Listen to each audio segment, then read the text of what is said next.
ஏன்டா உங்களெல்லாம் என்னதான்டா சொல்றது? 2026ல இன்னும் இந்த மாதிரிலாம் நடக்குது அப்படின்னு நினைச்சாலே ரொம்ப கஷ்டமா இருக்குது. என்ன ஆச்சு அப்படின்னா, சிவகாசி ஐயா நாடார் ஜானகி அம்மாள் காலேஜ்ல படிக்கிற சோலை ராணின்ற ஒரு பொண்ணு வந்து ரீசெண்டா அவங்க உயிரை அவங்களே எடுத்துக்கிட்டாங்க. ரீசன் என்ன அப்படின்னு கேட்டிங்கன்னா, அவங்களும் அவங்க பாய் ஃப்ரெண்டும் இருக்கிற மாதிரி ஒரு ஃபோட்டோவை அவங்க இன்ஸ்டாகிராம் ஸ்டோரியில் போட்டிருக்கிறாங்க கைஸ்.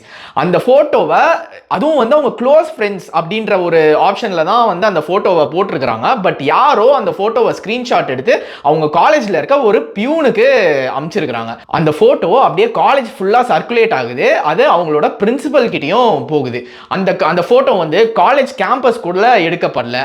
அதே மாதிரி அந்த பொண்ணு வந்து காலேஜை பங்க் பண்ணிட்டு எங்கேயும் போய் அந்த போட்டோவை எடுக்கல.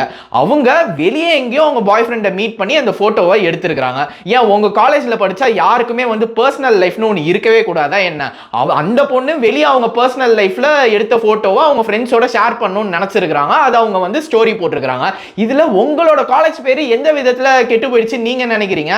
அதுக்கு அந்த பொண்ணோட கேரக்டரை ஜட்ஜ் பண்ணி அவங்கள கூப்பிட்டு வச்சு அசிங்கப்படுத்தி அவங்க பேரண்ட்ஸையும் கூப்பிட்டு அசிங்கப்படுத்தி அப்பாலஜி லெட்டர் எழுத வச்சு அதை அக்செப்டும் பண்ணாம போயிட்டு ஹெச்ஓடியை பாரு, போய் இந்த டிபார்ட்மெண்ட் ஸ்டாஃபை பாரு, அவங்கள பாருன்னு போட்டு அவங்கள அலக்கழிச்சு அவங்கள ஒரு மென்டல் பிரஷருக்கு தள்ளி அந்த பொண்ணு கடைசியில் அவங்களோட உயிரை எடுத்துக்கிச்சு. இதுக்கு யார் ரெஸ்பான்சிபிலிட்டி எடுத்துப்பா? இப்போ ஆஸ் யூஷுவல் ஒரு கூட்டம் வந்து அந்த பொண்ணோட கேரக்டரை ஜட்ஜ் பண்ணி பேசும். அந்த பொண்ணு மட்டும் போட்டோ போடாம இருந்திருந்தா காலேஜ் எதுக்கு வந்து கண்டிக்க போறாங்க? அந்த பொண்ணு ஒழுங்கா இருந்திருக்கணும்ட்டு. யோ, நான் என்ன கேட்கிறேன், நீ வந்து உன் காலேஜ்குள்ள நீ என்ன ரூல்ஸை வேணா போட்டுக்கோ. பையனும் பொண்ணும் பேசக்கூடாது, இல்ல வந்து எவ்வளவு ஸ்ட்ரிக்டா வேணா நீங்க இருந்துக்கோங்க. காலேஜுக்கு வெளியே கேம்பஸ்க்கு வெளியே அந்த பொண்ணோட பர்சனல் லைஃப்ல நீங்க இன்டர்ஃபியர் ஆகிறதுக்கு உங்களுக்கு யார் ரைட்ஸ் கொடுத்தது? இந்த மாதிரி ஒரு சீப்பான மென்டாலிட்டியோட இருக்கிற நீங்க எல்லாம் வந்து காலேஜோட அட்மினிஸ்ட்ரேஷன்ல இருக்கிறதுக்கே தகுதி இல்ல. இதை வந்து இனிமே பேசி என்ன? இந்த சோலை ராணி வந்துட்டு இந்த உலகத்தை விட்டே போயிட்டாங்க.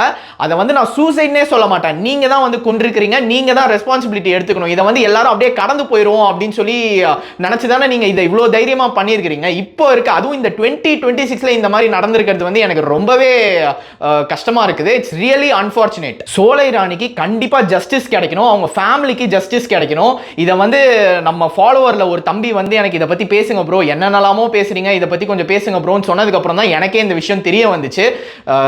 இதை வந்து முடிஞ்ச அளவுக்கு உங்களோட ஃப்ரெண்ட்ஸுக்கும் ஷேர் பண்ணி இந்த இன்சிடென்ட்டை தெரியப்படுத்துங்க. கண்டிப்பா உங்களுக்கு ஜஸ்டிஸ் கிடைச்சே ஆகணும். தேங்க்யூ.